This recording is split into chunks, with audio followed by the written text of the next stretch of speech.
David Ricardo hizo las contribuciones más importantes a la teoría clásica fundada por Adam Smith, la cual estableció el enfoque ortodoxo de los problemas económicos y de la política económica hasta el último cuarto del siglo XIX.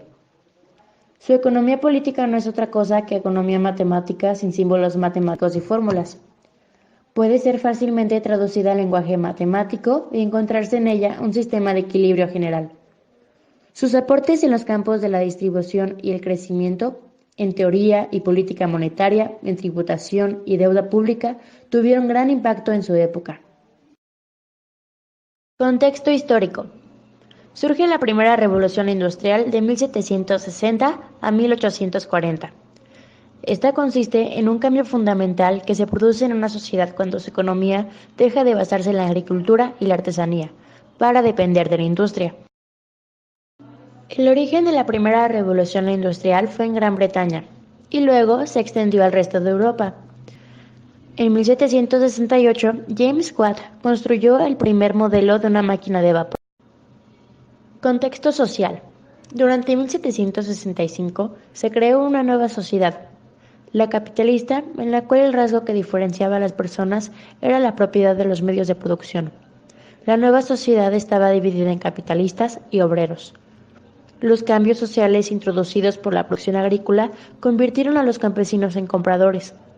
Los campesinos producían todo lo que necesitaban para vivir. Sin embargo, al ocupar su tiempo en trabajan otros. De este modo, se amplió el mercado interno. En las fábricas, la producción se concentraba en un único lugar.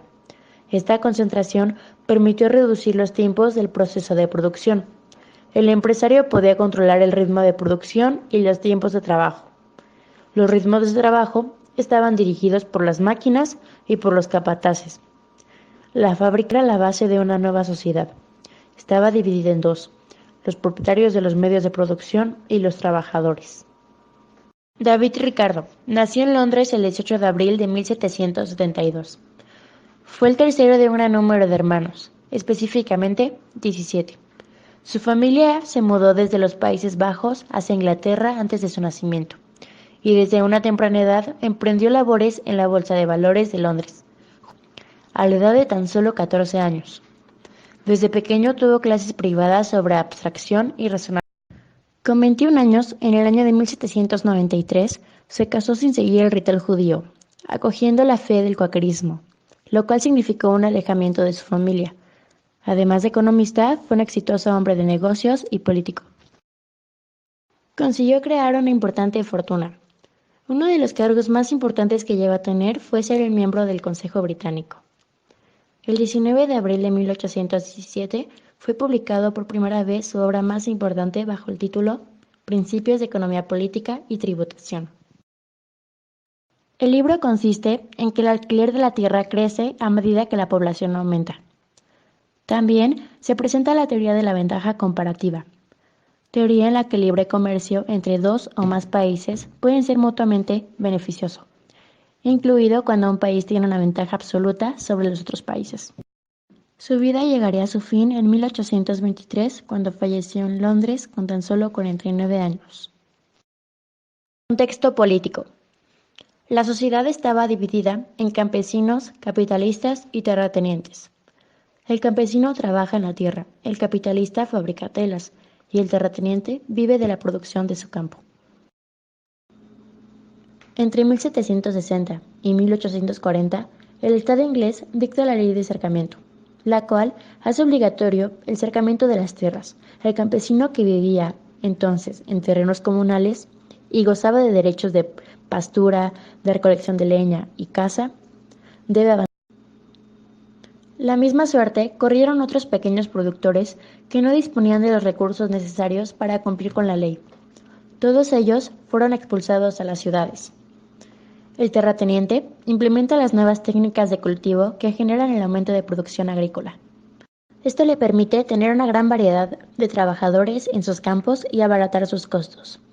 Además, con el crecimiento de la producción y exportación de textiles de lana, el terrateniente comienza a reemplazar parte de los cultivos por ganadería, actividad que también requiere una menor parte de trabajadores.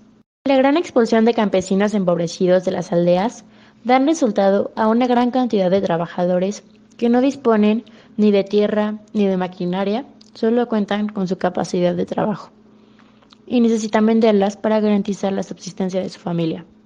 De esta manera se incrementa la disponibilidad de manos de obra para la industria. El capitalista se ve favorecido por la masa de hombres y mujeres que ofertan su fuerza de trabajo para subsistir y por la expansión de los mercados. El campesino pasa a trabajar en la industria del capitalista, convirtiéndose en obrero. El salario que recibe el obrero por su trabajo no alcanza para la subsistencia de su familia. Es entonces que la mujer y los hijos también se emplean en las fábricas. El aumento de la producción, ya que se incorpora mano de obra, le permite al capitalista expandir sus mercados a Europa, Asia y América,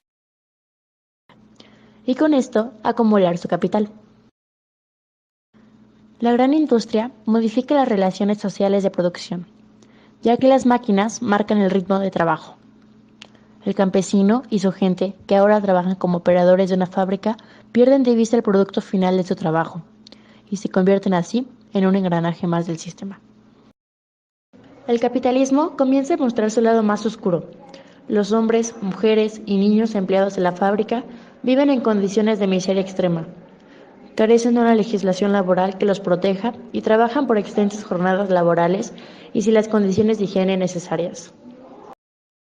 Teorías de David Ricardo.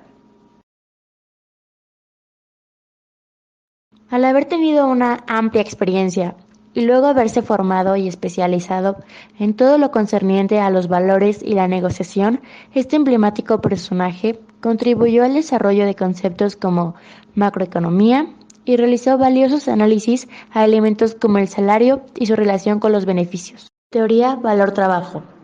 David Ricardo retoma una crucial pregunta planteada por Adam Smith: ¿por qué los precios son lo que son? Para responder a esta interrogante, David Ricardo reconoce dos fuentes del valor de los bienes. Por un lado, el trabajo necesario para su producción. Por otro lado, la escasez o la relación entre la oferta y la demanda. Mientras Smith desestima la ley del trabajo, Ricardo dice que el valor de las mercancías depende de la cantidad de trabajo que se necesita para producirlas. Es así que el precio de un bien está determinado por el trabajo que costó producirlo, pero también por lo difícil que sea conseguirlo. La mayor parte de las mercancías que conocemos se pueden producir al gusto del fabricante. Por ejemplo, un fabricante de ropa puede llevar al mercado tantas prendas como quiera. Basta con que adquiera las materias primas y contrate a los trabajadores necesarios. El valor de estas mercancías y el de todas las otras que se pueden reproducir sin problemas depende de la cantidad de trabajo que se necesita para producirlas. Cuanto más trabajo requieren, mayor es su precio.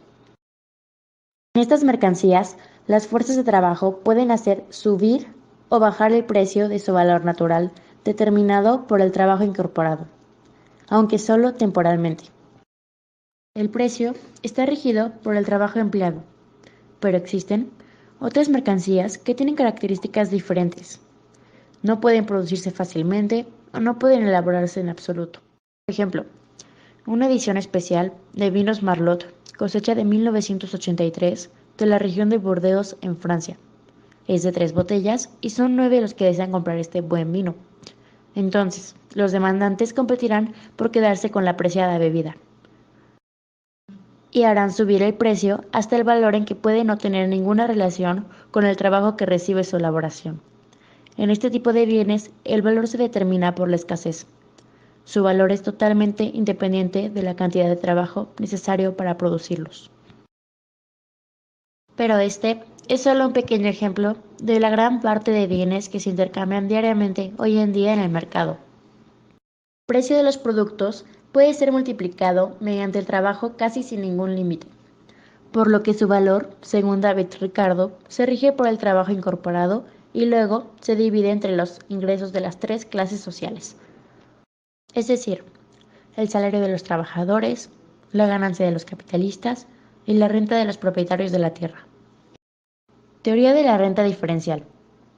En un contexto geográfico e histórico en el que los propietarios de las tierras las arrendaban en lugar de explotarlas directamente, David Ricardo observó las cuestiones relativas a la renta de la tierra. Con la teoría de la renta diferencial, David Ricardo introdujo la ley de los rendimientos decrecientes. En función de esta, se produce un aumento de población y por tanto de demanda de alimentos. Se van cultivando cada vez en tierras menos fértiles. Esto implica un aumento continuo de los precios de los alimentos. Por lo tanto, los salarios nominales deberían aumentar de una forma acorde al costo de las subsistencias. Teoría de la ventaja comparativa. Es uno de los conceptos básicos que fundamenta la teoría del comercio internacional y demuestra que los países tienden a especializarse en la producción y exportación de aquellos bienes que fabrican con un coste relativamente más bajo respecto al resto del mundo. La escuela económica clásica es una escuela de pensamiento económico que se basa en la idea de que el libre mercado es la forma natural del funcionamiento de la economía y que ésta produce progreso y prosperidad. Representantes: Adam Smith, David Ricardo, Thomas Malthus y Joan Stuart Mill. Postulados básicos de la economía clásica. El libre mercado dará como resultado una asignación óptima de los recursos. El gobierno no debe intervenir en el funcionamiento del mercado. La política monetaria es ineficaz.